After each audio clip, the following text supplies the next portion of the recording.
विनय सौरभ की लगभग सारी कविताएं मेरी पढ़ी हुई हैं।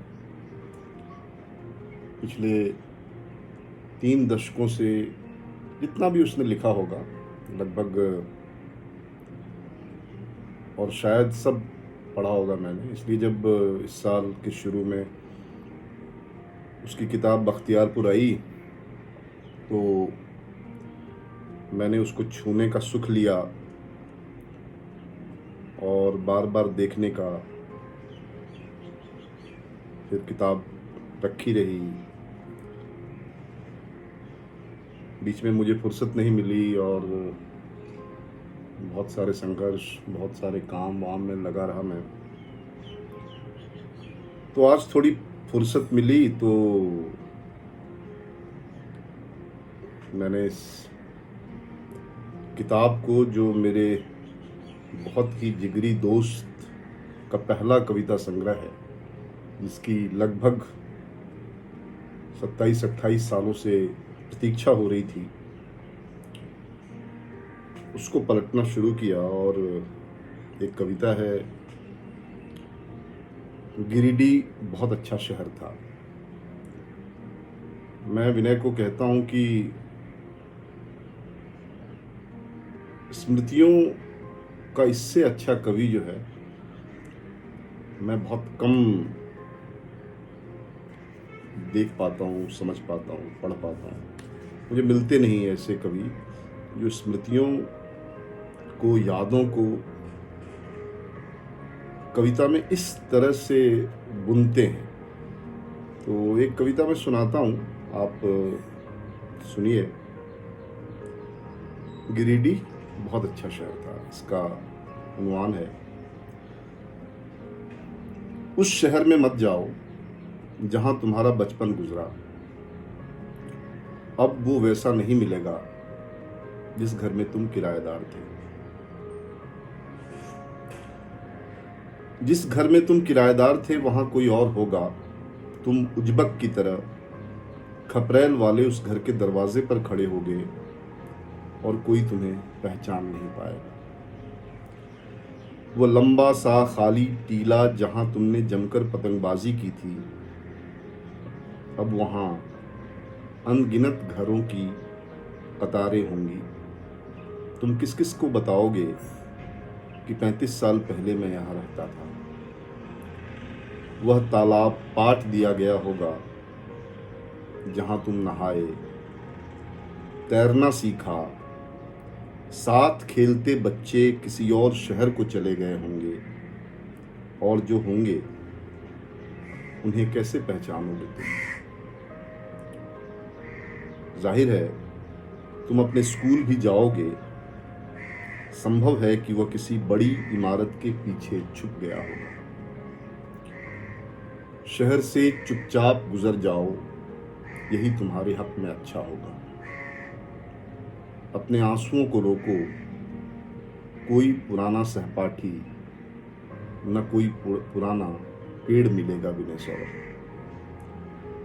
बड़ा चौक पर दोस्त के पिता की नाश्ते की उस छोटी सी दुकान में तो जाओगे, पर क्या वह मिलेगी।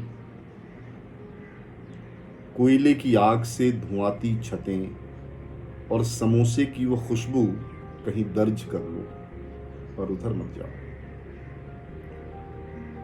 बड़ा चौक अब बहुत बदल गया है। जीवन टॉकीज बंद हो चुका है, जहां तुमने अपने जीवन की पहली फिल्म मुकद्दर का सिकंदर देखी। तुम्हें मंदिर से कुछ खास लगाव तो न था, तुम काली बाड़ी क्यों जाना चाहते हो। अब उस चौक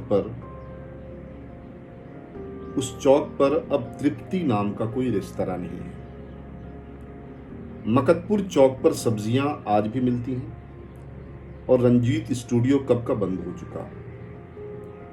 डोमा साहू की मिठाइयों की दुकान है, पर उसकी नमकीन का स्वाद क्या वैसा ही होगा। मोती पिक्चर पैलेस के आगे अब चाट के ठेले नहीं लगते, फिल्मी गानों की किताबें नहीं बिकती, अब कोई टिकट ब्लैक नहीं होता। अब वह सिनेमा घर बदहाल और बदरंग हो चुका है, उसे देखकर तकलीफ से भर जाओगे। जहां स्कूल से भागकर नून शो की कई फिल्में देखने की याद बाकी है। पिता के दफ्तर की याद तो होगी, कचहरी के पास वहां भी जाओगे, पर वह इमारत न मिलेगी। नाहक ही परेशान हो जाओगे तुम। उस शहर में मत जाना।